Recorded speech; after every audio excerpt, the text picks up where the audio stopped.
عقاب روح جب بیدار ہوتی ہے جوانوں میں، عقاب روح جب بیدار ہوتی ہے جوانوں میں، نظر آتی ہے ان کو اپنی منزل آسمانوں میں۔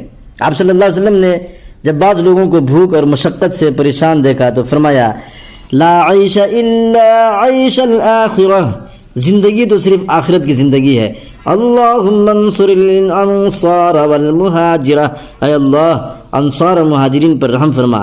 یہ نعرے لگا کر گویا حضور صلی اللہ علیہ وسلم نے صحابہ کی سوچ دنیا سے آخرت کی طرف منتقل کر دی اور سمجھا دیا کہ میرے پروانوں، تم دنیا پر نہیں آخرت پر نظر رکھو، یہاں کی بھوک پیاس برداشت کر لو، آخرت کی عیش و عشرت تمہارے لیے خاص ہوگی، اور اصل عیش و عشرت تو آخرت کی عیش و عشرت ہے۔ دنیا کی عیش و عشرت کا کیا ہے؟ آج ہے کل نہیں۔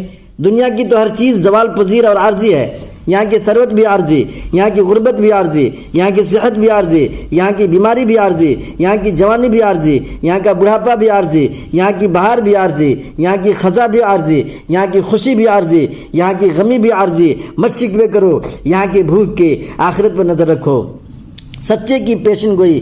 بلکہ میں محمد تم سے وعدہ کرتا ہوں کہ اسی دنیا میں تمہارا فقر و فاقہ دور ہو کر رہے گا، دولت کی وہ ریل پیل ہوگی کہ کوئی لینے والا باقی نہیں رہے گا۔ ارے گھبراتے کیوں ہو؟ وہ وقت آنے والا ہے جب تم قیصر و کسریٰ کے تاج اچھالو گے اور تخت رون ڈالو گے۔ یہ کم نظر اور کم ظرف یہودی تمہارے پھٹے ہوئے لباسوں اور فاقہ زدہ چہروں کا مذاق اڑاتے ہیں، مگر میری نظریں اس وقت کو دیکھ رہی ہیں جب اس جہاد اور ایثار کی برکت سے تمہارے ہاں دولت کے انبار ہوں گے اور یہودی اور مشرک بھکاری بن کر تمہارے دروازوں پر کھڑے ہوں گے۔